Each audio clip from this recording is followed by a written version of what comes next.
Recording निकाल दो।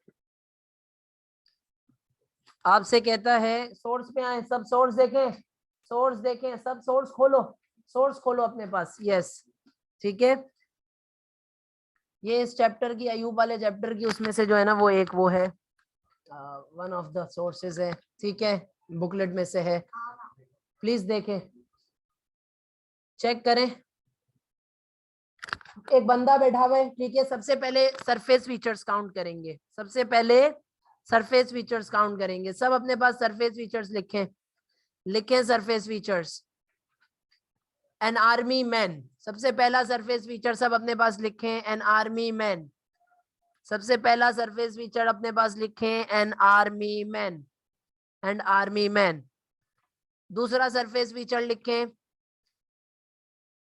चलें दूसरा सरफेस फीचर लिखें, Pakistan democracy locked in a box, Pakistan democracy locked in a box, Pakistan democracy locked in a box, Pakistan democracy locked in a box.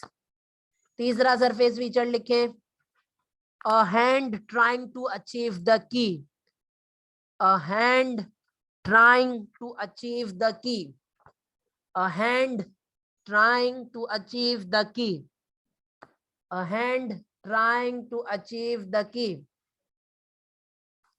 Fourth, चौथा लिखें, the military man is sitting relax, the military man, the military man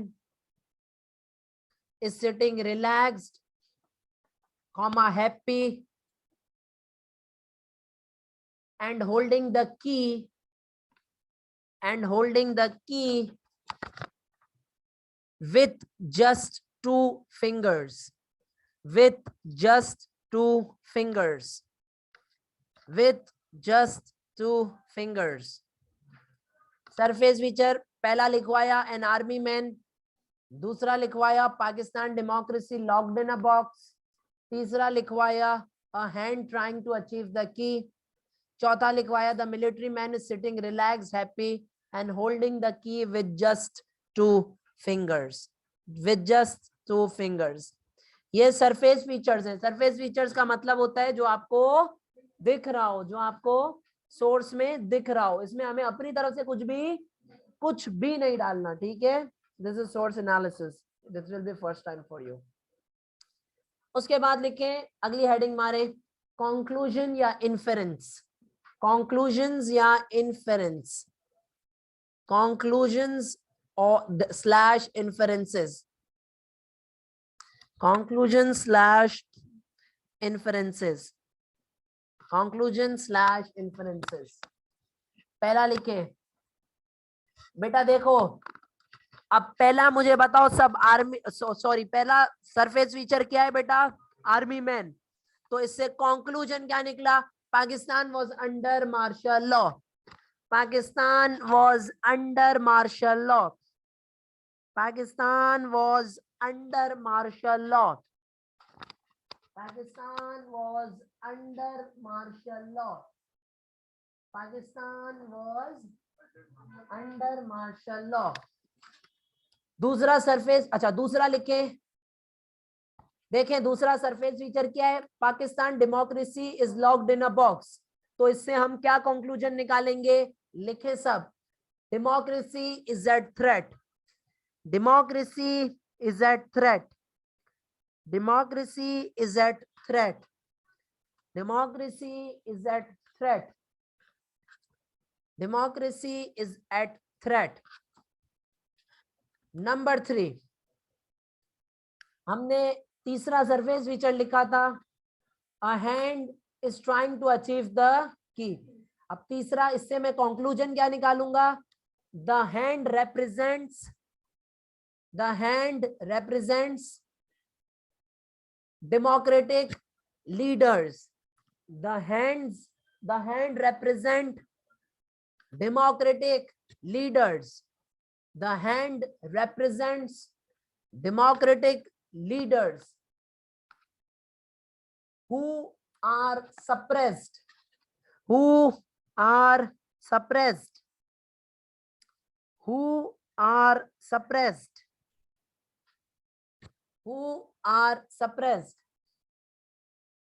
शामिल जल्दी लिखो. Are we all clear? चौथा कोई liberty लेके बताना चाहेगा चौथी कंक्लूजन बेटा. चौथा शामिर चौथा सरफेस सजेस्टेड पॉइंट में, ओ सॉरी सरफेस फीचर पढ़ो.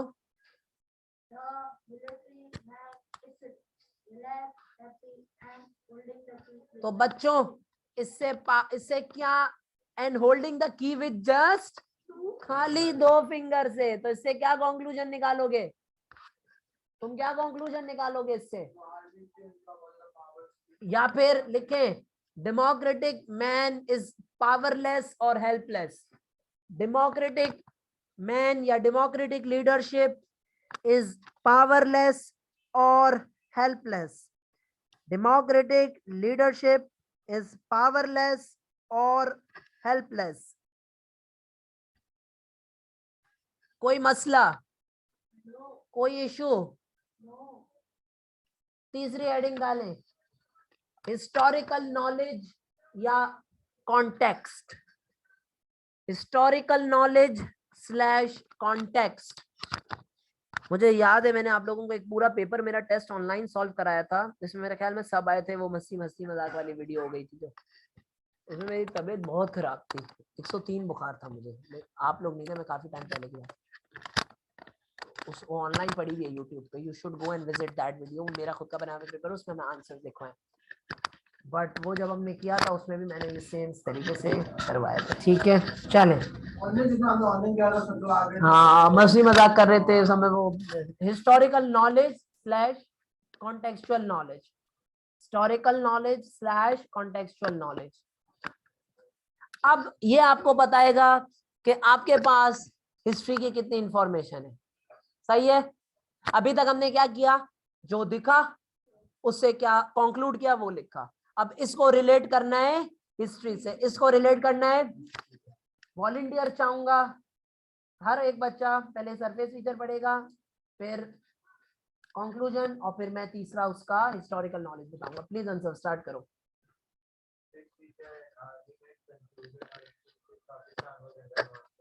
सही है. Army man Pakistan was under martial law. अब लिखें कॉन्टेक्चुअल नॉलेज पहली. Ayub Khan had introduced first martial law in Pakistan in 1958. Ayub Khan had introduced first martial law. Ayub Khan had introduced first martial law in Pakistan in 1958.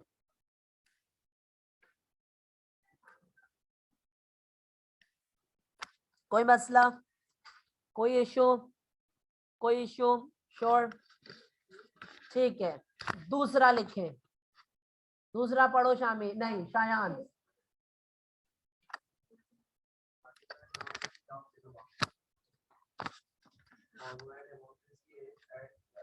Thread लिखें. Historical knowledge. Ayub had introduced dictatorial policies.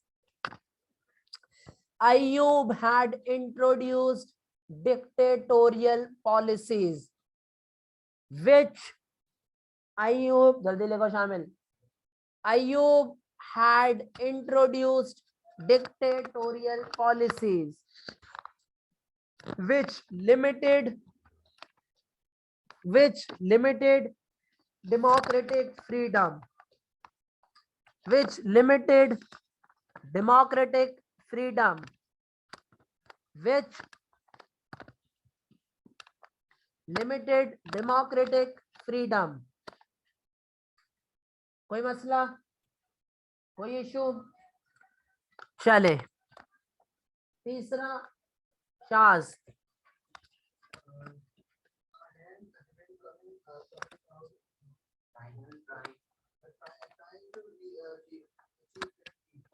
Hand trying to achieve the key. इससे inference क्या किया हमने?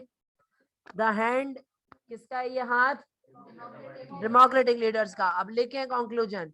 Ayub is in complete power Ayub is in complete power and had introduced. Ayub is in complete power and had introduced. Pencil सीधे पकड़ो. Ayub is in complete power and had introduced. बेटा year check करो source पे, caption सब जाके बच्चों caption पढ़ें. Ayub had introduced the 1962 presidential constitution. Ayub had introduced the 1962 presidential constitution.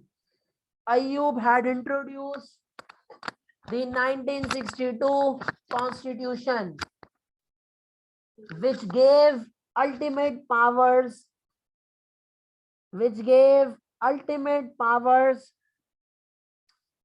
such as dismissal of assemblies,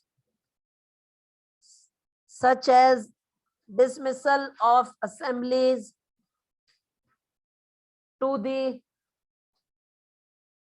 president, to the martial law president, to the martial law president, to the martial law president. कोई मसला?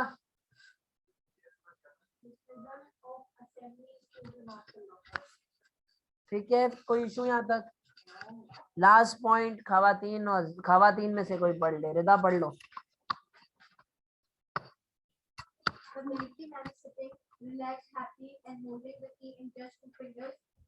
The democratic man is powerless or helpless. ठीक है, historical knowledge connect करें. Ayub is relaxed as he knows. Ayub was relaxed. Ayub was relaxed as he knew. Ayub was relaxed as he knew. Ayub was relaxed as he knew that he would win. That he would win 1965 elections. That he would win 1965 elections. That he would win 1965 elections because democratic leaders like Zeb, because Zeb कौन है? Because democratic leaders like Zeb were under arrest, were under military arrest, were under military arrest. कोई मसला, कोई issue? कितने लिखे हैं यहाँ पे? 4. 2 लिखोगे 5 में से 5 मिलेंगे. 2 पे जाके एग्जामिनर रिपोर्ट पढ़ लो. एक सरफेस फीचर और एक इन्फरेंस हिस्टोरिकल नॉलेज अगर आप लोगों ने डाली है, एक खाली, एग्जामिनर 4 मार्क तक देता है. कितने मार्क तक? 4 मार्क तक. कितने मार्क तक? 4. सही है. मैं 0 दूंगा मेरे टेस्ट पेपर्स में या सोर्सेज जब हम प्रैक्टिस करेंगे उसमें किसी ने 3 से कम लिखे तो I will straight away give you 0. Straight away 0 दूंगा. ये बाकी जो टुच्चे टीचर्स होंगे उनके साथ ये ड्रामा करना. मैं आपको अगर सोर्सेज इतनी दे रहा हूं तो उसके पीछे सिर्फ मेहनत करने का मकसद ये है कि आप लोग सही से पढ़ें. वहां पर भी आप 2 से 3 लिखेंगे, 2 से 3 लिखेंगे, क्योंकि बाज औकात आप डेवलप सही नहीं करते तो मार्क्स कटने का खतरा होता है. तो आपने 2 से 3 लिखने. Are we all on the same page? सही है. तो 3 इस तरह आपने, अब इसको कनेक्ट करके लिख लेंगे सब. पहले सरफेस हिस्टोरिकल नॉलेज. सही है भाई? Is it easy for you now? ये बुकलेट है, ये बुकलेट में से. सही है. ये सजेस्टेड पॉइंट्स हैं यहाँ पर जो लिखे हुए हैं. ठीक है, ठीक है गाइस. कोई मसला है, कोई क्वेश्चन है?